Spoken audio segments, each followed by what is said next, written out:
다음 소식입니다. 유통 과정에서 상온에 노출된 것으로 의심되는 독감 백신 품질에 이상이 없다는 분석 결과가 나오면서 정부는 오는 12일부터 무료 접종을 다시 시작하기로 했습니다. 하지만 믿고 맞아도 되는지 국민들의 불안감은 여전한데요. 정윤영 기자와 내용 짚어보겠습니다. 정 기자, 이 보건당국이 어제 품질 검사 결과를 발표했죠? 네, 유통 과정에 문제는 있지만 품질에는 이상이 없다는 내용입니다.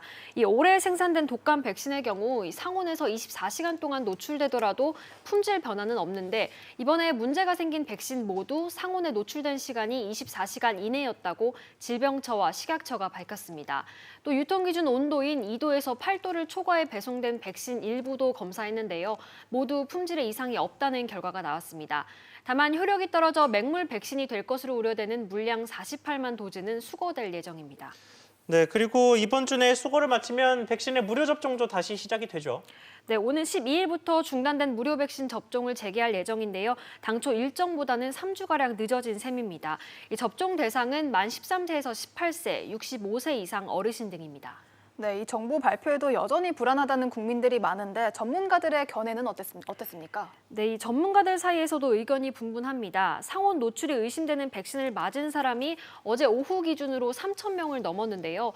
이 전문가들은 식약처 조사가 과학적으로 타당하다는 의견을 내놓으면서도 상온 노출된 백신을 맞아도 된다는 국제적인 가이드라인이 없어서 안전성을 장담하기는 어렵다는 반응입니다. 관건은 정부가 어떻게 국민들의 불안감을 해소하느냐인데요.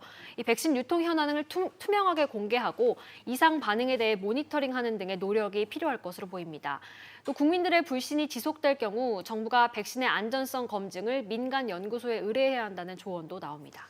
알겠습니다. 다른 소식도 좀 짚어보겠습니다. 정부가 새롭게 적용할 사회적 거리두기 초안 마련에 나서고 있죠. 네, 오는 11일까지는 추석 특별 방역 기간인데요. 이 기간이 지나고 새롭게 적용할 사회적 거리두기 단계가 이번 주에 발표될 예정입니다. 정부는 추석 연휴로 인한 확진자 수 증가를 예의주시하고 있는데요.